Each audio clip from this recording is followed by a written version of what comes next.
Isang mapagpalang araw sa inyo mga kapatid. Sa araw pong ito ay atin pong pag-uusapan ang mga advantages at disadvantages ng pagtatrabaho sa construction sa mga high-rise building at sa mga maliliit na project kagaya ng mga residential houses. So bago tayo magsimula, introhan muna natin.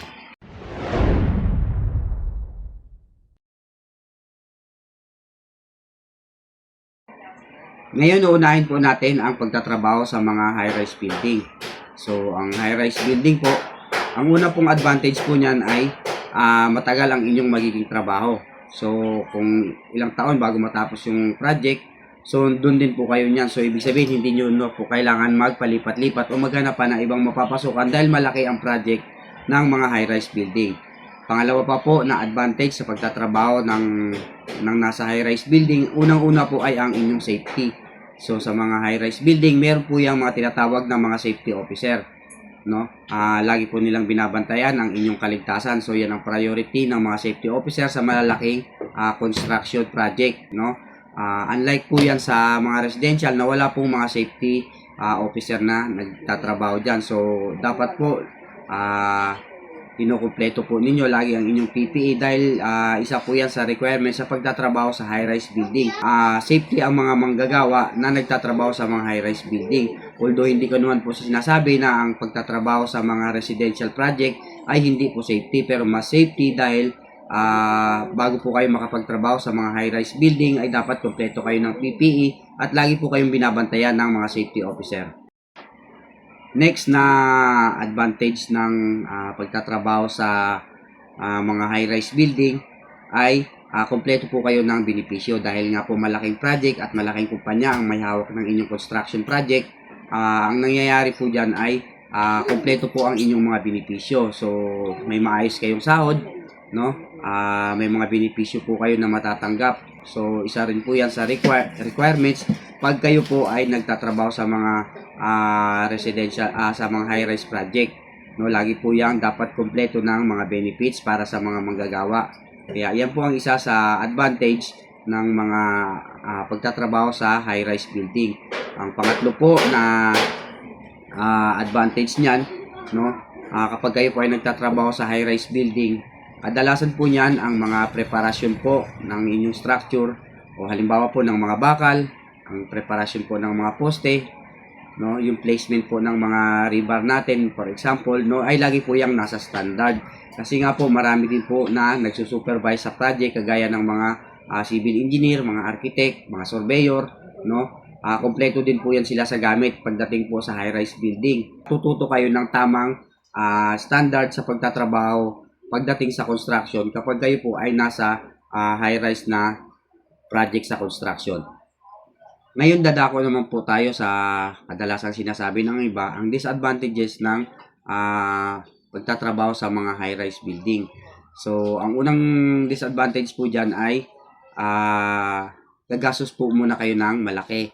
So, paano ko po nasabing gagastos kayo ng malaki? Pag kayo po ay gusto magtrabaho sa construction project ng mga high-rise building. So, dyan po, dahil nga po kompleto yan sa benepisyo, so dapat kompleto din po kayo nyan sa requirements. So, kukuha po kayo ng NBI, kukuha po kayo ng police clearance, SSS, no, Pag-ibig, PhilHealth, kukuha po kayo niyan, ng inyo pong mga medical, ganun din po yan, gagastos din po kayo para pambili po ng inyong mga PPE. For example, ang inyong hard hat, no, yung mga reflectorized vest, bibili din po kayo niyan. Bibili din po kayo ng inyong mga safety shoes o yung mga steel toe na tinatawag, no, kasi requirements din po yan. At marami pa pong iba. So, at kadalasan din po niyan, no, pag kayo po ay papasok sa isang construction project, halimbawa kung kayo po ay karpintero, no, dapat kayo po talaga ay certified na karpintero kasi meron po diyang mga trade test. So, once na kayo po ay hindi pumasa sa trade test, hindi po kayo matatanggap sa mga high-rise building. So, yan po ang isa sa disadvantage niya, no. Hindi po pwede yung magkunwarian ka lang doon na skilled worker kasi kung ang in-applyan mo ay skilled worker, dapat skilled worker ka talaga kasi magti-trade test kayo. Tapos kailangan nyo rin po na maglaan ng budget bago po kayo sumahod kasi kadalasan po niyan sa mga high-rise project na mga building natin, meron po yan dyan na mga kung tawagin ay pondo. So, kailangan mo magpondo ng yung iba po. 1 week ang pondo. Ibig sabihin, magpopondo ka muna ng 1 week and then magtatrabaho ka ulit for another 1 week para po sumweldo ka. Pupondohan ka ng 1 week and then sa susunod na linggo, saka ka palang makakasahod ng trabaho mo para sa inyong pinagtrabuhan, saka mo palang makukuha ang sahod. So, malaking bagay din po yan, no? Lalo kung ikaw ay wala pang sapat na pondo, no, wala ka pang sapat na budget para paglaanan ng inyong gastusin habang sa panahon na ikaw pa ay nagpupondo. So, kaya nga po sinasabi ko sa inyo, nagagastos ka ng malaki kapag kayo po ay nasa high-rise building. Tapos, ang isa pa po sa disadvantage ng pagtatrabaho sa high-rise building ay matagal ka matututo ng ibang mga skill. No? Kasi dyan sa high-rise building na yan, halimbawa pag ikaw ay nag-apply bilang isang mason, no? Kung ang pwesto mo, kung saan ka inilagay bilang mason, so yun lang po ang gagawin mo hanggang matapos ang project. So puro mason lang po yun ang gagawin mo, no? Halimbawa ganun din po yan pag nag-apply ka ng karpintero, hanggang matapos ang building, so ganun din po yan, no? Pag nag-apply ka ng karpintero, no? Puro karpintero lang ang inyong gagawin. Hindi ka po pwedeng mangingialam ng trabaho ng iba pa. Mapapagalitan ka dyan ng mga supervisor mo dyan o ng foreman, no? Kapag katrabaho mo yung trabaho ng mason, unless lang kapag inutos niya sa'yo, no? Hindi mo pwedeng basta-basta pakialaman ang trabaho ng iba pag kayo po ay nasa high-rise building o sa mga malalaking project na sinasabi po natin, no? So ano naman ang isa pa po, no? Dapat din po pag kayo po ay a-apply sa mga high-rise building, dapat kompleto din po kayo ng gamit, no? Hindi po pwedeng mag-a-apply ka doon na kulang-kulang ang gamit kasi isa yan sa hinahanap ng mga engineer at ng mga foreman na inyo pong a-applyan. Tatanungin, may dala ka bang gamit? So, pwede bang makita ang iyong gamit? Ngayon, kung sa tingin nila ang gamit mo ay kulang-kulang, so sasabihin sa'yo, paano ka makakapagtrabaho niya ng maayos? Kulang-kulang ang inyong mga tools. So, dapat laging kumpleto ang gamit mo pag apply ka sa high-rise building. At ang isa pa po sa nakikita ko na yun nga po, yung disadvantage nga po, no? Hindi ka basta-basta matututo ng maraming skill pagdating sa high-rise building. Susunod ngayon nating pag-uusapan, no, ang advantage ng pagtatrabaho sa mga residential project o yung mga maliliit na project, yung mga ginagawang mga bahay lang, no? Ano ba ang advantage niyan? So, yun nga po, ang unang-unang advantage niyan, kadalasan po niyan kasi hindi yan nagpupondo, wala silang pondo, or else may pondo man isang araw, 2 araw lang. So, hindi mabigat sa budget. So, madali kang makakapaghanap ng iyong budget kasi ang pondo mo ay 2 araw lang. So, pagdating ng Sabado, kung Lunes ka nagsimula, maaring sasahod ka na agad ng 4 na araw. So, hindi ganun kalaki ang kailangan mong budget. Tapos, ang isa pa po sa advantage ng pagtatrabaho sa residential, no? Unang-una po ay hindi siya masyadong mahigpit. Hindi po siya mahigpit, unlike pag kayo po ay nasa high-rise building, no, dapat may helmet, dapat may safety shoes, dapat may body harness kung mataas na area ang inyong gagawin. Sa maliliit na project po yan, halos hindi na po yan gaanong napapansin, no? Hindi na po hinihigpitan yan. Makakita po kayo dyan nagtatrabaho, no, na nakasando lang, nakashort, nakachinelas. So, komportable ang trabaho, no? Kasi po yung iba, pakiramdam nila kapag nakapantalon, nakasapatos, naka-sweatshirt, hindi komportable sa pagtatrabaho. Pero pag sa residential, pwede nyo pong gawin yun, no? Kahit naka-short po kayo, pwede po kayong magtrabaho sa residential kasi hindi naman po siya gaanong mahigpit. So, madali ang inyong pagkilos. So, yan po ang isa sa advantage niyan. Ang advantage pa po niyan isa, yun nga po, madali kang matututo ng maraming trabaho sa residential. Dahil limitado nga lang ang tao sa mga residential project, konti lang ang manpower. So, pag ikaw ay mason, so, sasabihin na, kailangan natin ng karpintero. So, ang gagawin, ikaw, subukan mong magkarpintero, tumulong ka munang magkarpintero. Kahit hindi ka marunong magkarpintero, matututo ka Kasi palipat-lipat ka ng area, pwede kang pagawin bilang karpentero, pwede ka gawing bilang mason, no? Doon pwede kang mag-aral doon ng trabaho. Karamihan po sa mga helper na naging skilled worker ay nag-practice po yan sa mga residential project. Halimbawa po, may mason, tapos yung kanyang laborer ay gustong matuto, pwede niyang sabihin sa kanyang skill na, sir, pwede ko bang hiramin yung inyong kutsara, at ang inyong rodela, no? Susubukan mong magpalitada. So, pwede ka mag-practice doon. Sa mga lalaking project sa high-rise building, hindi mo po pwedeng pag-practicean ng trabaho nila doon. Pagagalitan ka ro, masususpende ka ro, no? Kasi ganun ang patakaran doon, na kung ano lang yung trabahong inassign sa'yo, yun lang ang pwede mong gawin. So, sa residential, pwede mong gawin kung halimbawa may nakita ka na nagtutubero, mag-helper ka doon, manunood ka, pwede mong pag-aralan, pwede mong ikaw ang magkabit doon ng mga tubo, no? Supervise ka lang ng mga skilled. So, yan ang isa sa mga advantage ng pagtatrabaho sa mga residential project. Ang isa pa po diyan sa maraming advantage ang yun nga, pwede kang bumali. So, pag ikaw ay kinapos ng budget, pwede kang bumali sa iyong sir, kay engineer, o sa may-ari ng bahay na nagpapagawa, pwede kang bumali. So, kadalasan ang bali po niyan ay Miyerkules, no? Ang araw ng Miyerkules, pababalihin kayo. So, kung kinakapos ka ng budget, makakatulong sa inyo yung bali. Unlike po doon sa malalaking project sa mga sa mga high-rise building, wala po yan diyang bali. So, talagang magtitiis ka na kailangan mong gumawa ng paraan para makahanap ka ng panggagastos mo. Pero sa maliliit na project, so hindi ganun kalaki, pwede kang bumali. Flexible ang budget dyan sa construction project.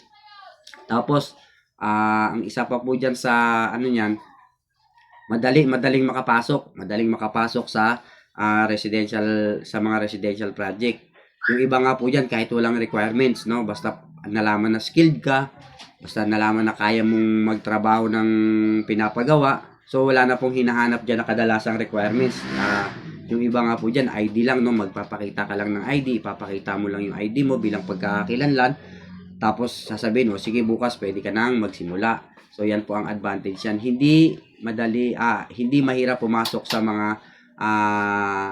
residential project, no? Madali lang po makakapasok diyan. Ang disadvantage naman yan, dahil nga po residential project, so yung ibang mga project na residential, yung iba walang mga engineer. So kadalasan si foreman. Ang tawag ito. Kadalasan yan si foreman ang nag-guide lang sa inyo, no? So yan ang disadvantage niyan. Yung iba bara-bara kung gumawa, mga ganon. So hindi ka matututo ng maayos na klase ng trabaho kasi kulang nga sa supervision. Pero hindi ko naman po sa sinasabi na lahat, no? May iba lang po mga project na kulang sa supervision dahil minsan si foreman pinagtatrabaho pa. So sa mga high-rise building na yan, ang foreman po dyan hindi na po nagtatrabaho, puro supervise na lang ng supervise niyan. Kasama niyan sila engineer, kasama niyan yung mga architect, yung mga consultant, mga surveyor, no? Puro supervise lang po yan sila. Sa construction project na maliliit, si foreman lang po kadalasan ang nandyan. Kung may engineer man po, bihira. So, ang downside nun, kadalasan po yung iba, yung trabaho hindi nagagawa ng maayos. Sasabihin, hindi, okay na yan, pwede na yan. Kasi walang nagsusupervise, walang nag-i-inspection sa project. So, makikita mo yung ibang galing sa mga residential project, pagdating sa mga high-rise building, pagdating ng trade test, no, hindi nakakapasa. Hindi sila nakakapasa, hindi ibig sabihin hindi sila marunong sa trabaho. Hindi lang po standard ang kanilang klase ng trabaho, kaya kadalasan nasisita pagdating sa high-rise building kasi maraming ang nagbabantay sa project na yon. Tapos, ang isa pa po sa disadvantage niyan, pag kayo po ay nagtatrabaho sa mga maliit na project sa residential, so may mga instances po tayo dyan na yung sahod ng mga tao ay hindi na ibibigay ng tama, hindi na ibibigay ng maayos. May iba pa nga po dyan, no, na itinatakas yung sahod ng tao. Walang kasiguraduhan yung sahod mo kasi may mga, aminin man natin sa hindi, may iba po dyan na tinatakas yung sahod ng worker. Kung ako po ang inyong tatanungin, Kuya Jude, saan ba maganda magtrabaho? Gusto ko po kasi pumasok ng construction, no? Residential po ba o sa high-rise building? So, ikaw, kung meron kang sapat na skilled, kung ikaw ay merong budget na panggastos mo habang nagkukuha ka ng requirements, habang bumibili ka ng PPE mo, at habang wala ka pang yung panggastos mo habang naghihintay ka na matapos yung pondo, so mas maganda pumasok sa high-rise building. So matututo ka ng mga tamang sukat, tamang distansya ng mga bakal, tamang distansya ng mga poste. Dahil unang-una po yan dyan ay nakabase yan sa plano. May mga plano pa yan dyan. Tapos maraming magsusupervise sa'yo. So matututo ka ng tamang pamamaraan. Yan po ang para sa akin. Pero ikaw naman, kung wala ka pang sapat na budget at wala kang sapat na panggastos, no? At gusto mo agad-agad na makapasok sa trabaho, so pwede kang pumasok sa residential. Mabilis kang makakapasok ton. Once na hiring sila, makakapasok ka. Basta nalaman ng ni foreman o ng may-ari na marunong ka, no? Matatanggap ka kaagad. So, yun po ang advantage niyan. At kung gusto mong matuto pa ng iba't ibang skilled pagdating sa construction, kung ikaw ay mason at gusto mong matuto maging karpintero, gusto mong matuto maging tubero, maging steelman, so madali kang matututo sa mga malilit na project na residential kasi may mga time po yan na patutulungin ka sa ibang mga scope of works, no?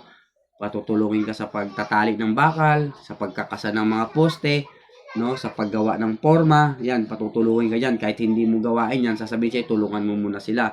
So, pag ganun po ang nangyayari na na-assign ka sa iba't ibang klase ng trabaho, natututo ka, madali kang nagiging, kung tawagin nila ay all around, no? Multi-skilled pag galing ka sa residential. So, yun lamang po mga kapatid, no? Dalangin ko na ang video pong ito ay nakatulong sa inyo, nakatulong sa ating maraming subscribers at sa ating mga followers ang ating video ito, no? Makakapagbigay sa inyo ng kaalaman kung ano ang advantages at disadvantages ng pagtatrabaho sa mga high-rise building at sa mga small residential project. Sa muli, ito po si Jude Rios. Thank you and God bless.